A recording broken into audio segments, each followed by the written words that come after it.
know how many people believe that shit. We got a couple more comments here in the chat. Team US2K. Hey, Span, what's going on, fam? And Dwayne says, Dwayne says, did you see that performative preacher reciting MLK's I Have a Dream? I did, unfortunately, see that, right? And I will speak to that real quick. Because this is a pattern that Donald Trump has.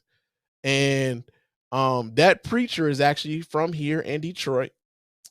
And I've been around his church, right? That church I thought that church was closed down because there actually used to be a very large congregation that used to have that church. As a matter of fact, that church is covering 2 blocks. They got like 4 or 5 different buildings that go to that church. But for a long time, 3 of those buildings had like been closed down. So I'm like, I thought the church was done. Like they had, it was a dead church, right? So I didn't even know the church was even open anymore, right?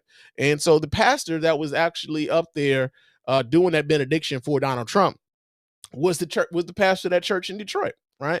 Now I want y'all to take heed to this right quick, and this is why, again, many of these people they're tokens, and they even sometimes they're tokens. They don't even want to know themselves to be tokens. Sometimes they might not even mind being a token, so long as they might have got some bread out of it. So I got paid, so that's what it is.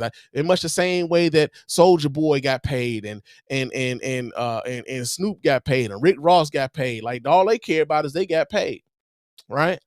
And so this, I forget his name, but it's something Sewell.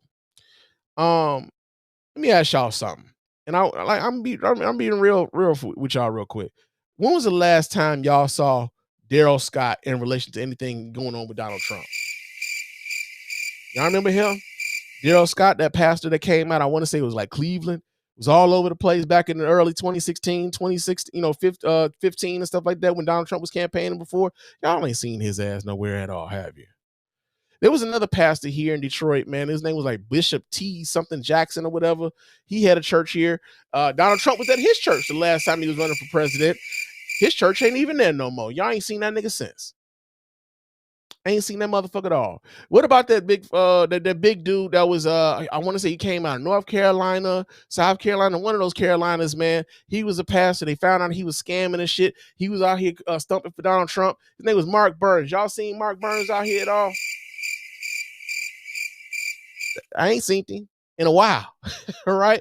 And so this guy is like the latest in the long string of black pastors who will give this man racial cover so that they can say, well, Donald Trump ain't racist. You see, he had these black people around him. And we as black folks know that, like, yeah, we know a token nigga when we see one. We know these token niggas, they always around. There's always a nigga that's willing to be bought. Ask Snoop, ask Nelly, and the rest of them niggas, right? There's always a nigga willing to be bought. But, what I saw was him going up there and bastardizing the I Have a Dream speech for a man who is the antithesis of everything everything Dr. Martin Luther King Jr. stood for. That I Have a Dream speech is the antithesis of everything Donald Trump is trying to do right now. Much of the DEI stuff that Donald Trump was writing out of the federal government were things that had been put into place after the signing of the 1964 Civil Rights Bill. Okay? So he's trying to take away the works that Dr. King gave his life for. And you got this motherfucker standing up here invoking Dr. King in praises to this motherfucker? Yeah, man, he can kiss my ass, bro. He can kiss my ass. But we also got to understand, there's always a nigga willing to be bought. And call them out for who they are. Call them out for who they are. Don't let these niggas gaslight you about, it's about having respect for the office when the nigga in the office don't have no respect for it. Donald Trump, again, ran for president to keep his ass out of jail. And now that Donald Trump has no threats of going to jail, and he's got a whole bunch of sycophants around him, Donald Trump is unleashed to some degree to do whatever the fuck he feels like he can do. So this is why this shock and all that you're seeing all over the news. Donald Trump did this. Donald Trump did that. Donald Trump did this. This is gonna be 4 years, man. Buckle up. This is gonna be. Do not let these motherfuckers like overwhelm us with the bullshit, man. Real talk.